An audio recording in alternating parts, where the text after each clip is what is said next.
Hi everyone, we are up to prompt 26 and it is shade, and I wasn't even thinking about the difference between different tones of a colour, and I got out my black gesso and I was thinking of the shadow side, because on the other page it says it's fairy nice, and it reminded me of fairies, which reminded me of my ephemeral page, and I sort of thought, oh, this is like dark and light. So I let that dry, and then I thought, well, I want to kind of blend these together a bit more, so I used my white gesso on the other page. I realised that coming up is a prompt contrast and that I was possibly getting ahead of myself here, but I persevered. The train of thought that I had was when I saw the fairy nice and thought about fairies, I thought how the fairies were on a white page, and then I thought if there's a black page it could be a lot darker with a lot more I don't know, the shadow side of our consciousness or something like that. That was how my thought process was going anyway. Then I started to play. I had a little bit of this upholstery torn fabric, and I was playing with the idea here of light coming out of the dark, light out of the shade. Then I added a little bit of tape over the top because I wasn't enjoying seeing the glue bleeding through, and it's a very intuitive process. I'm not really thinking too far ahead.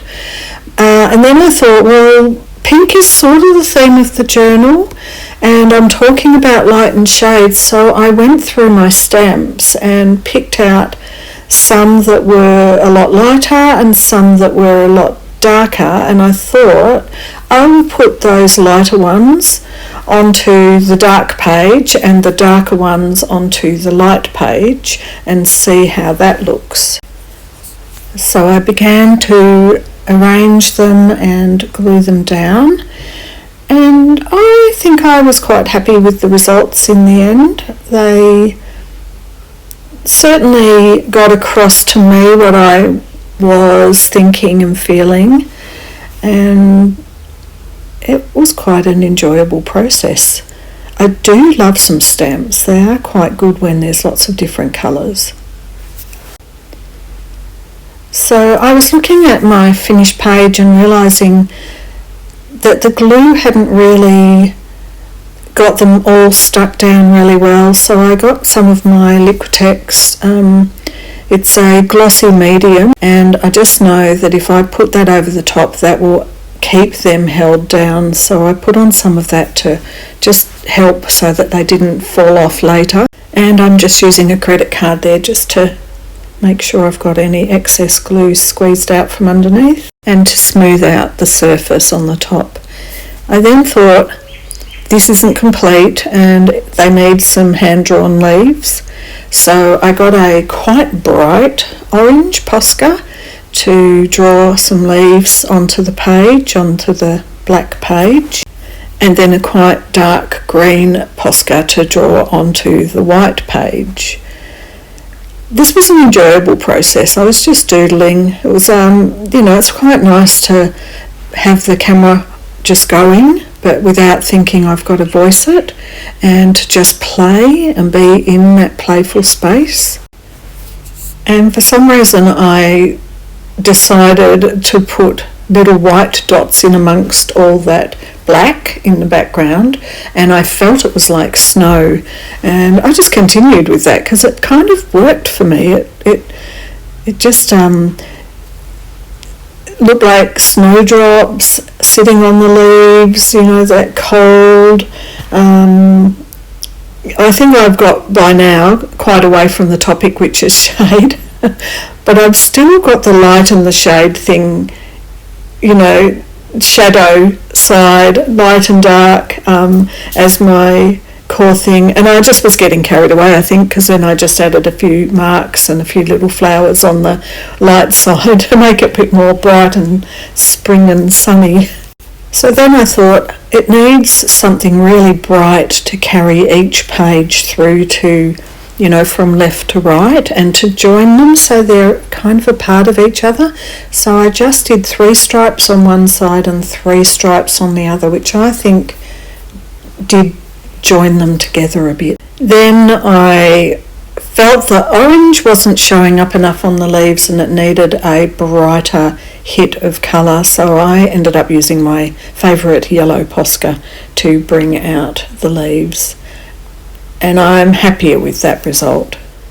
And that's it for 26, Shade.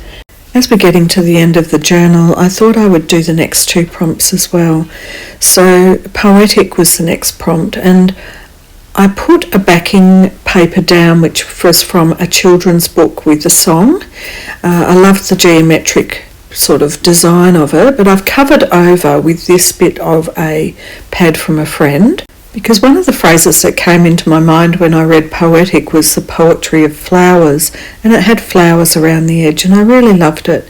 And then I was going through my little tub of children's books cutouts, and I found this little Beatrix Potter picture which has little mice in this gorgeous embroidered jumper, probably chewing it to pieces, but I thought that was quite poetic and I really loved it, so I put that in as well.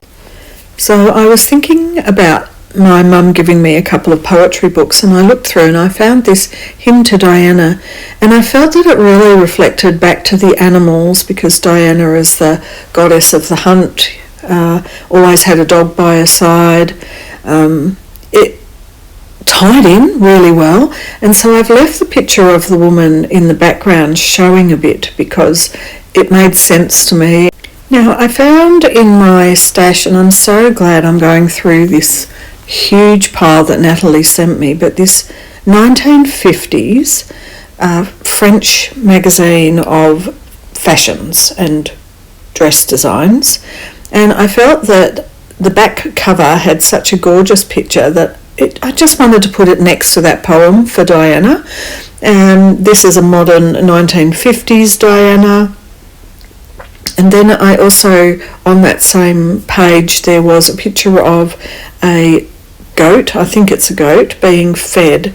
So I wanted to put that on, and it had like a couple of the pictures of the pattern next to it, so I've left it on, but here it is. Here's the boy feeding the goat, and the little, it's very hard to see, it's small, the little design of the pattern for that particular dress. And here I'm just pointing out my observation that the person that had made the page, there was a gap between the figures of the people and the background, and how they hadn't brought the watercolour right up, and it gives you a good fussy cutting line. So I have stuck the goat on in Ode to Diana, and I think that's finished for my Poetic. I'm just pointing out there that I'd had stuck 2 lines that were scraps left over from cutting down that Beatrix Potter picture. And now I am on to the next page. I had some of the cardstock from the masterboard that I made, and I've stapled that to the next page, and then this prompt is buttons.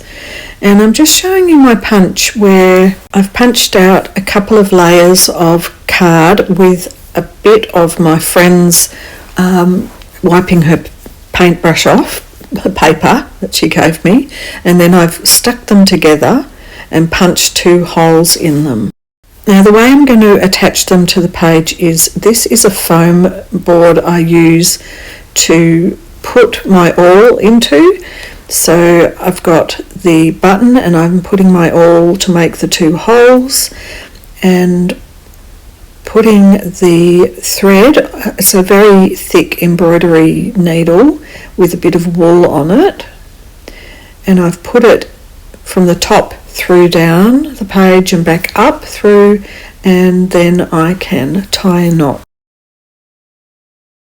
And then I make another button, put another button on the page.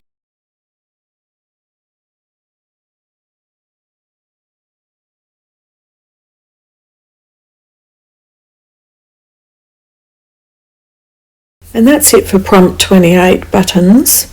So I decided to do one more page in this video, and then I'll just have the 2 left to do. Now there were staples from that masterboard, so I covered it over with a bit from that French antique 1950s sewing book. There were stories and other bits of text in there. And this one was contrast, so prompt 29 contrast. I've always been connected to bookbinding, as in my father was a bookbinder and my apprenticeship was in the printing industry with bookbinding attached. So I was enjoying the contrast of the strengthening netting, which is the fluffy little, sparse bits of material there, and then the wrinkled kind of dark brown paper there, that's the paper that's stuck on the other side of that netting. But I was also enjoying the contrast between this flower modern paper and that old 1950s newsprint.